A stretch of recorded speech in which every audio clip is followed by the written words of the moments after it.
Aí, galerinha, mais uma aula de ciências. Hoje vamos falar sobre os animais. Animais que são o grupo a que nós pertencemos, o reino animal. Então, falaremos sobre os animais poríferos e os animais chamados de quinidários.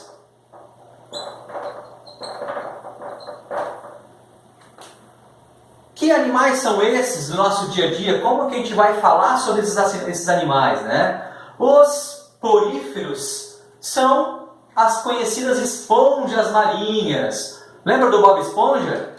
É um porífero. Então, esses animais, eles contêm muitos poros. Por isso o nome do grupo, porífero, ok? O corpo de um porífero é basicamente assim.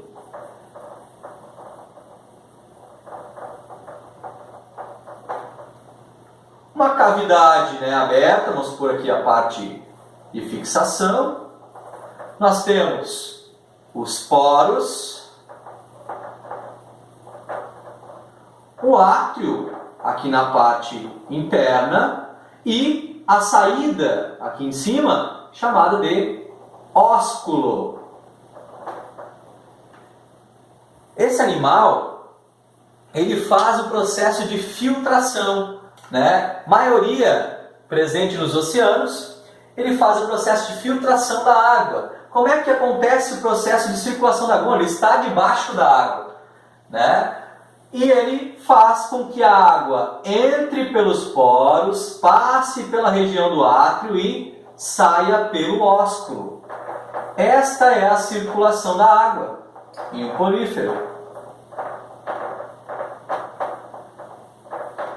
E como que ele faz para capturar o alimento, né? Aqui dentro, nas paredes do átrio, nós temos, né, o porífero, na verdade, tem células que são flageladas, chamadas de coanócitos.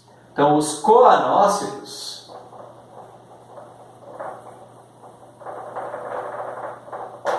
eles têm essa aparência aproximada aqui, ó. Tá? Parece um espermatozoide, mas não é.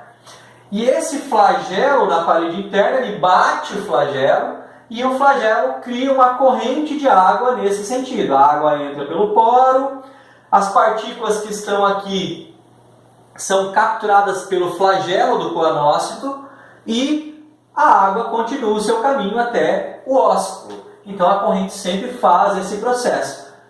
Passa pelo poro, pelo átrio e sai pelo ósculo.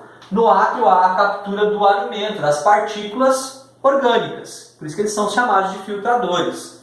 A maioria deles é marinho, fazem a troca de gás através da sua epiderme, né, do contato direto com a água. Alimentação, como eu já falei, filtração. Reprodução, né? Reprodução ele pode ocorrer de duas formas, né? De forma sexuada, em que dois organismos produzem os gametas, né? Um vai produzir óvulo e o outro espermatozoide. Então, imagine aqui que um porífero, né, digamos assim, masculino, produz o espermatozoide. O espermatozoide vai nadar até o porífero, né, que vai produzir gametas femininos.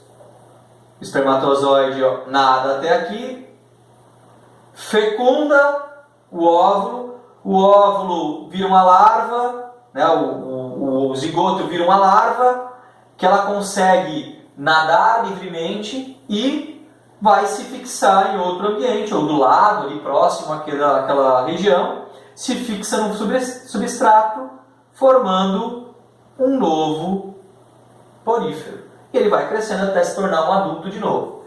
Pode ser por fragmentação ou brotamento. Fragmentação, um pedaço do porífero quebra, é fixado em algum substrato e a partir dali ele regenera e cria um novo porífero. Ok? Ou por brotamento. nasce um porífero, um brotinho aqui ao lado, que seria uma cópia desse aqui, e o porífero cai do ladinho ali e faz o processo de brotamento. Agora, brotamento e fragmentação são tipos de reprodução assexuada, não envolve os gametas. Tá? Então, brotamento e fragmentação de forma assexuada. A parte de sexuada produz o gameta e os dois gametas e faz a combinação formando o zigoto. E depois esse zigoto vira uma larva que é livre e consegue nadar até a sua região de substrato. Na maioria, né, quando adulto, eles são de ambientes, vivem fixos. Podem viver isolados ou em colônias. Vários poríferos lado a lado. Tá bom? Vamos para os quinidários. Os quinidários a gente conhece como anêmona, né, que vai ter os tentáculos. Elas são fixas, então um corpo tubular em que os tentáculos ficam no entorno da boca, ok? E pode ser em forma de medusas, em que os tentáculos também ficam rodeando a boca. As medusas, elas são um dos tipos de quinidários e elas são livre-natantes, elas nadam livremente pelos oceanos, principalmente. Tá? Todas são carnívoras, né? A maioria é carnívora e pode ser reproduzida das duas formas. Pode ser de forma assexuada, por brotamento, certo? E liberação de pólipos liberam medusas, medusas liberam produzem pólipos, né, na reprodução, mas o pólipo pode se reproduzir de forma assexuada, liberando medusas. E pode ter alternância, algumas espécies têm alternância de geração. Então, em uma geração elas são pólipos, depois elas produzem medusas jovens, essas medusas ficam adultas, produzem gametas, e esses gametas se unem formando novos pólipos, ou até mesmo novas medusas.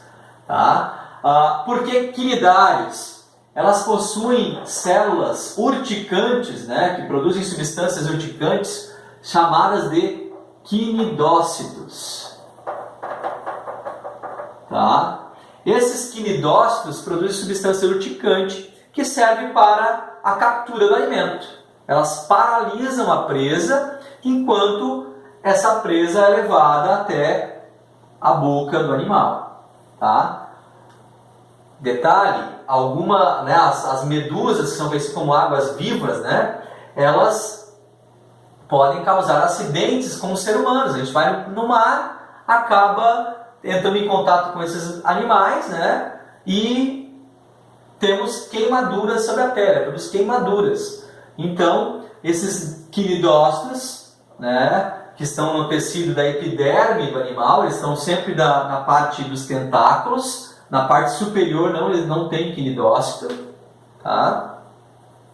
E eles são animais que são predadores. Né? Aqui, os pólipos, que é essa forma, que são as anêmonas, né? Os pólipos são fixos. Partículas que batem nos tentáculos, ou peixes, enfim, pequenos, né?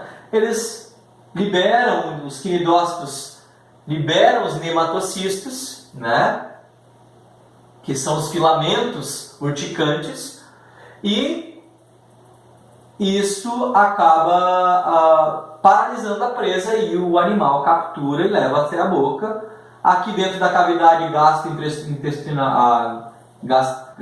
gastrointestinal, ele é digerido e os restos saem pela boca. Então, o que sobrou da digestão do alimento é expelido pela boca. Então, ao mesmo tempo que ingere o alimento, tudo que não é digerido sai pela boca também. Tá? O que mais eu posso falar aqui sobre os quinidários? Então esses dois grupos são os grupos mais simples de animais. Então são os animais, porífero e quinidário, são animais bem simples, mas ao mesmo tempo eles fazem parte, né, da cadeia alimentar, dos processos de ciclagem do ambiente. Então, os poríferos, como filtradores, reciclam a matéria orgânica, né, animais que morrem, né, dentro do oceano, de lagos, enfim. Acabam os detritos desses animais, partículas orgânicas, o porífero filtra e acaba se alimentando disso.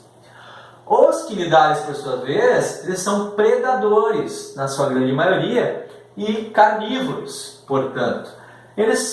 As medusas, né, têm duas formas, a medusa e os pólipos. Né?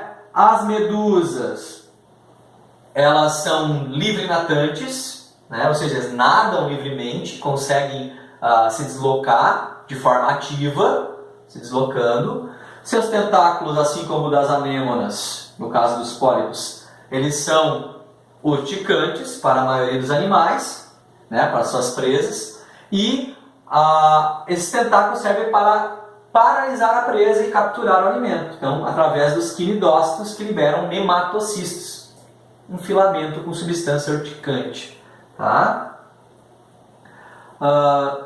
Outra coisa curiosa sobre os quinidários, né? Não existem somente esses dois animais, anêmonas e medusas. Pode existir as colônias ainda de quinidários, né? Que são as caravelas portuguesas.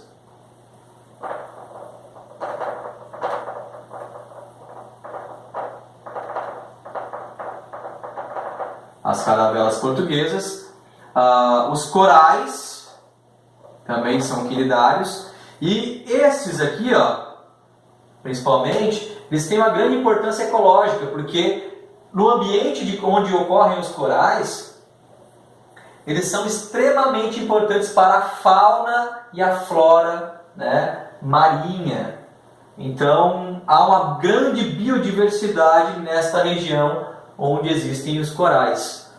Tá? Então, eles são importantes para o ambiente, a diversidade do ambiente. Então, onde existem esses tipos de corais, existem também esponjas, medusas, peixes, né? Mamíferos. Então, há um grande ecossistema nessa região, tá? Região de corais. Então, são importantes por isso. Espero que tenham gostado da aula, né? Uma aulinha um pouquinho diferente do normal, mas um abraço para vocês e até a próxima.